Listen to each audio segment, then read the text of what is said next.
Hi folks, and welcome back to Meaningful Money.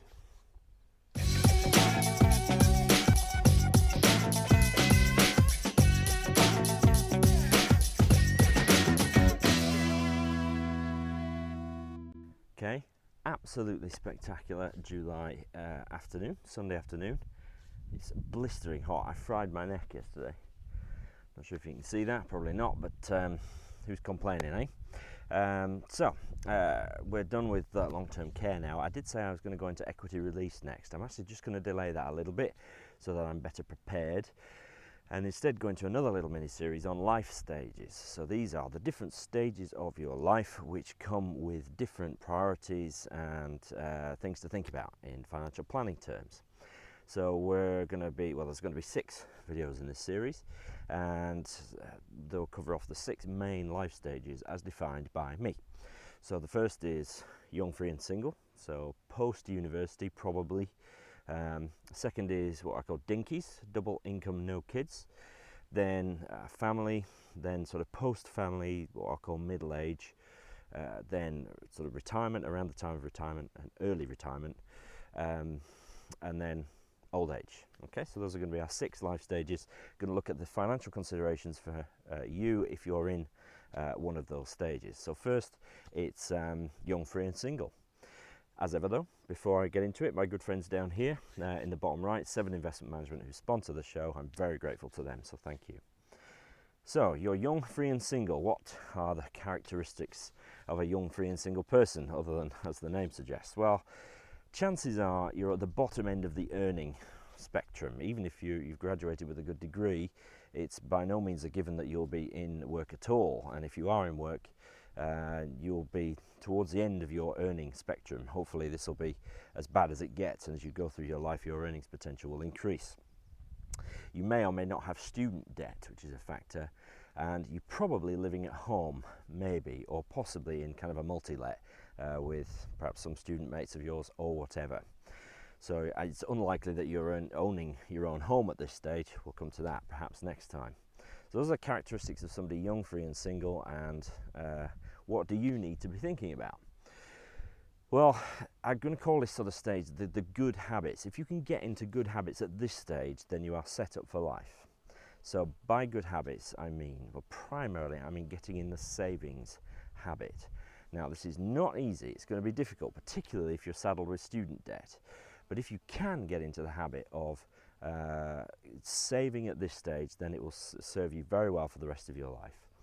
So if you perhaps want a bit more detail on this, you can look all the way back, perhaps to episode 7, where I talk about compound interest, because you're starting early, if this is the sort of first adult life stage, if you like, and if you start now, then the money you're putting away now has plenty of time to grow for your future. So look back to episode 7, I'll put a link here or here, one of the two, so you can look at the power of compounding. It's a very early video though, so the quality's a bit sketchy.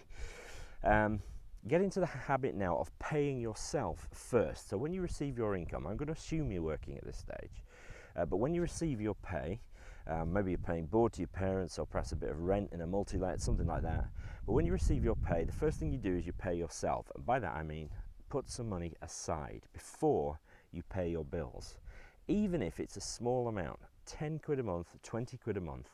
You put 20 quid a month aside, well after a year that's 250 quid. That's useful money.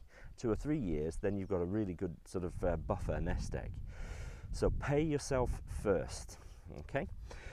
It's not easy, but if you take advantage now of the time where you have few bills relatively, you don't need a lot at this stage. There's plenty of things you want, I'm sure. There's plenty of things I wanted when I was in this life stage, but you don't need very much, and take advantage of that to start building a sort of an amount of money for yourself, an emergency fund if you like, or save up for something, but do it now while your sort of outgoings are not very high.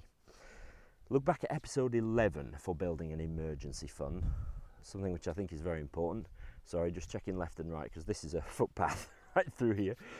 So building an emergency fund or a savings pot of some kind, look back to episode 11 for how to do that. At this stage, you've no need for any complex financial products like life assurance. There's just no need. Nobody is dependent on you, probably. If you have student debt, that is wiped out when you die, so you don't need to worry about protecting that. You know, perhaps your parents wouldn't be able to pay off your student debt if you died. You don't need to worry about it. You don't need to set up any life assurance. If there's other debt, like an overdraft or a credit card or something, then maybe a small life assurance policy to cover that if the absolute worst happened. Life assurance will be dirt cheap because you're young and healthy and fit and free. But it's certainly not a priority to look at life assurance in this life stage. Neither is it, I would venture, a priority to look at pension planning. Retirement's a long way off. I realise there's a bit of a contradiction here. I said that if you put money away now, it's got the longest time to grow. So if you can, then why not put 10, 20 quid a month into a pension? No reason why not. Bear in mind you can't touch it until you're 55 under current rules. But it can wait. Pension planning can wait, or start it very low. More important now is to try and pay off any debt you've got. So if you've got student debt and you're earning enough to pay it off, then you know that should just be one of your bills. So that's obviously important. But more important, I think, to set up an immediate savings pot rather than a long-term, long-range pension thing.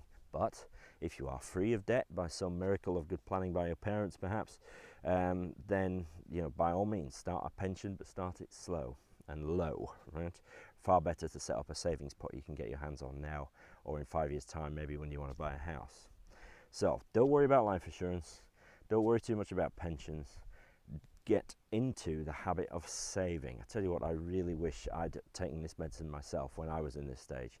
Instead, I lived paycheck to paycheck, as do many people still, and it's difficult to get out of the habit of living paycheck to paycheck. If instead you can get the savings habit early on and get that bug, it will serve you incredibly well for the rest of your life.